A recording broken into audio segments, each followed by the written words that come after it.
As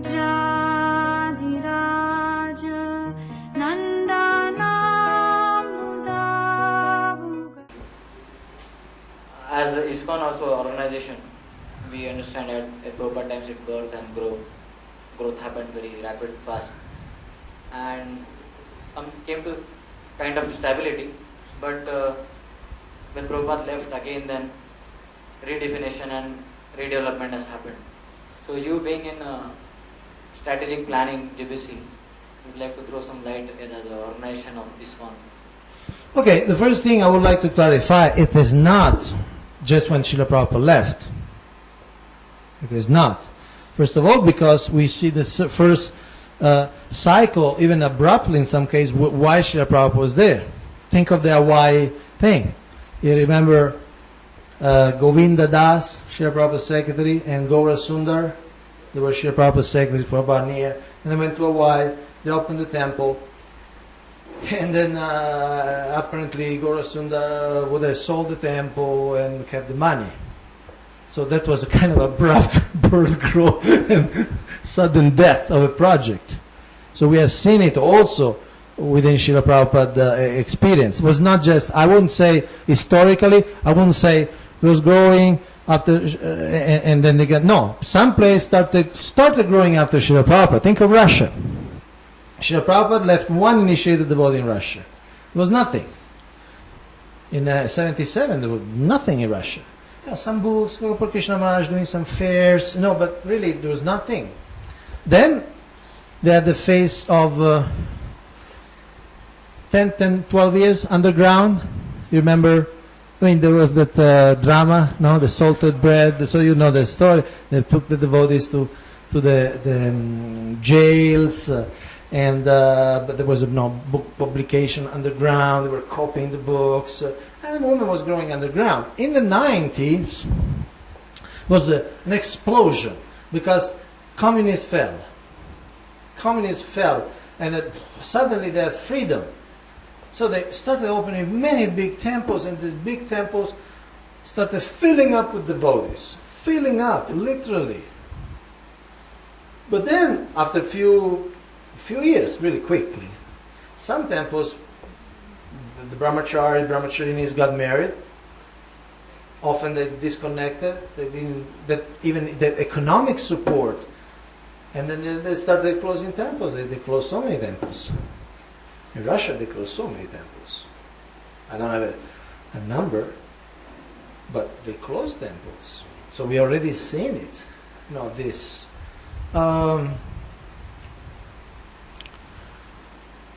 So what exactly you want me to throw some light on what? Also, in terms of particularly what were the actions, how it was taken, how it was redefined and redeveloped? What? As a ISKCON would. But ISKCON is very decentralized. ISKCON is a very decentralized. It's like, okay, I give a little strong analogy, okay? Just like in this world, you have places with skyscrapers, everything broadband, internet, and you have places where people live in the jungle with no clothes on. Huh? And it's the same. It's a contemporary world. You got New York, and you got the Andaman and Nicobar. Okay? And it's the same day. Right?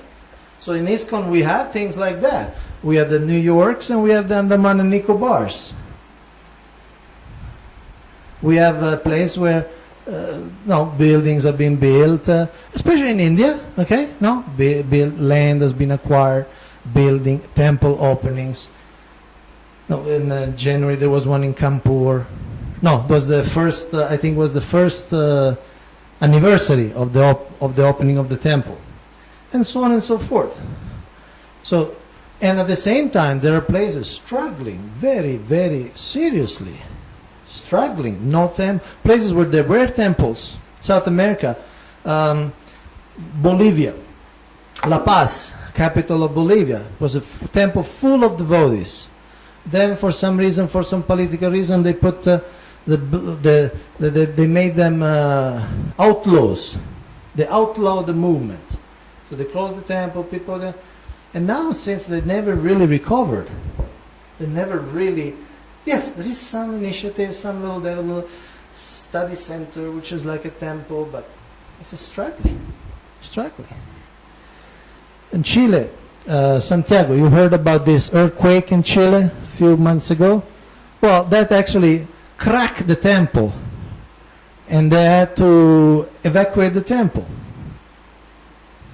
The devotees were forced by the government to evacuate the temple because it became dangerous. And I can tell you many places. I mean, we should write an history of all the temples being open and temples being, or either closed or lost. In Mexico is a senior yatra. Prabhupada went there twice. And there was a temple in one city. They stole Gornitai, and then for some reason they couldn't maintain, and they moved the Gornitai to another temple, Guadalajara. Okay, Guadalajara. It was going, restaurant, temple, and then the person kind of donated it. No, we paid. No, it's not donated. We bought the temple. It was on the name of somebody, the Prabhupada disciple there. We bought the temple, we paid, but somehow the deed was not proper legally. Okay, so the devotee gave the money, didn't take the receipt, something like that. And so then he claimed that there's no deal. It's my temple, and it's still keeping. We have a court case going on, and the temple is like Alf Gaudiya, Alf something. Now the temple president is a sannyasi, who was a sannyasi in ISKCON. Then he got married, then he got remarried, and then he took re-sannyasi from outside ISKCON. At least he say he took from somebody. Maybe he just took by himself. I don't know. And then he is the leader there. So I mean, there are see, India. It's Srila Prabhupada wanted it a little more centralized with the ISKCON bureau in Bombay. So, and again, we are in this phase of growth. So this kind, maybe it sounds to you like a little bit of horror stories, but they're nothing special. Really, nothing special. Europe, America. So many communities. When I joined in Rome, but that was just a preaching center, no deity. So after just a few days, I moved to Villa Vrindavan, Florence. You heard about Villa Vrindavan? It's big. It's a farm, big building, 108 rooms, 108 rooms. And at one point, there were 250 devotees living there. So there was a lot of growth. There was really a lot of energy, a lot of book distribution, because there was yagya, there was opulence. They rebuild the kitchen, they rebuild the temples, that, many things. There was a traveling temple, so many things. And then slowly, the guru left the movement, and then things started a little bit really declining pretty fast. Nowadays there are about 12 devotees in that place. Just the bare minimum to just keep going. The deity worship, the cooking. And I tell you, it's already kind of rebirth, because the management before this was actually, in one sense, much worse, I must say. I hope that devotee never see the video, but it was much worse.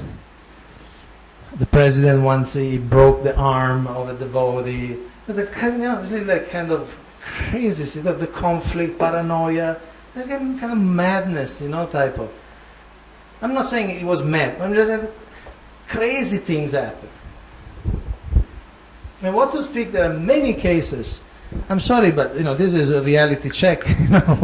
There are many places in the world, at least a few I know, where either the Gaudiya Math took over. ISKCON devotee took re-initiation from some Gaudiya Math guru, and just turned into a Gaudiya Math temple. It happened to the Rome temple. Still, there is a court case going on for the control of the temple. It's happening partially in Brazil. The Nova Gokula, it was the flagship, the Admiral project, big farm, beautiful, Radha Gokulananda. maybe not alpha, but big chunk now is under the control of Narayan Maharaj followers.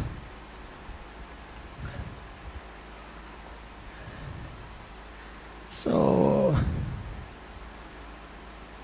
we have this type of experience in many parts of the world, many parts of temple opening, closing. It's very common. But there are places where there is a strong growth. India is one.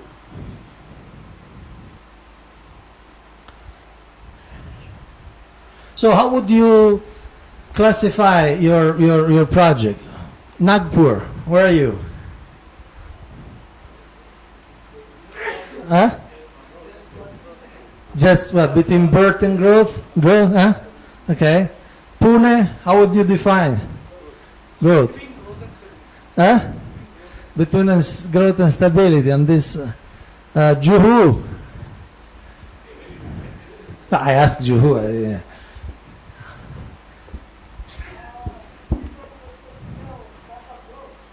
Growth. Okay. Okay. Surat. Growing. Okay. Good. So, good. I wish you all the best. But keep in mind, because things will change. Agents of growth will maybe move to somewhere else, or the obstacle, unseen or unexpected obstacle crop up. Okay.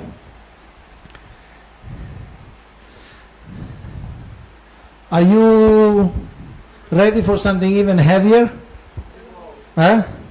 Because this was mostly theoretical, okay? Historical, theoretical.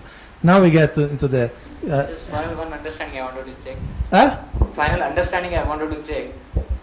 That for a project to be always going as a spiritual organization, Anandamvati Vardhana Pratipadam. So we have to always keep our whole project into the mode of growth and never to be stabilized.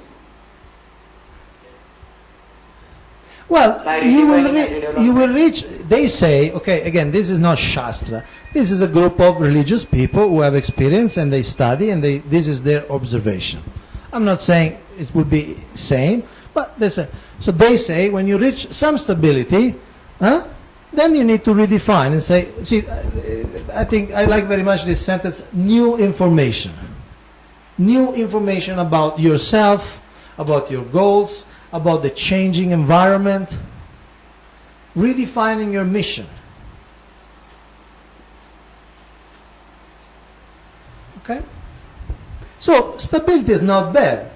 In other words, when you have, say, good care for children, good care for married persons, good care for brahmachari, good care for the elderly, that's a kind of a stability. You got your whole range covered, and you have systems. Obviously, systems are only as good as the people who manage the system. But you may come to a point, the stability. There are many places in the world where they are neither growing nor stable. You follow? They are like stunted growth. They're not growing and they're not stable. They're just kind of surviving mode. In Mexico City, I went 2 years ago, there were 14 groups. They call it Bhaktiviksha, but whatever they were, okay?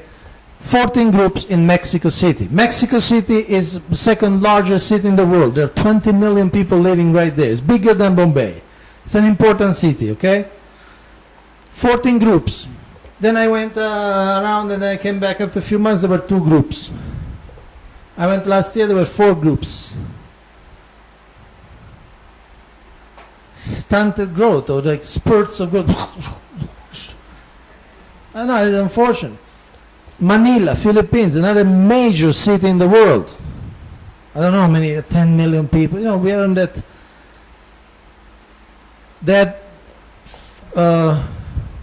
16 groups, and now they have 6.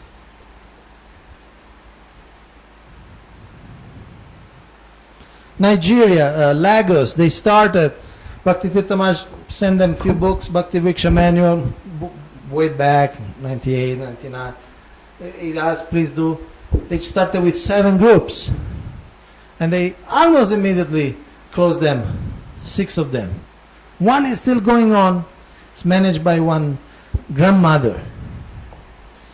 Grandmothers are tough, you know.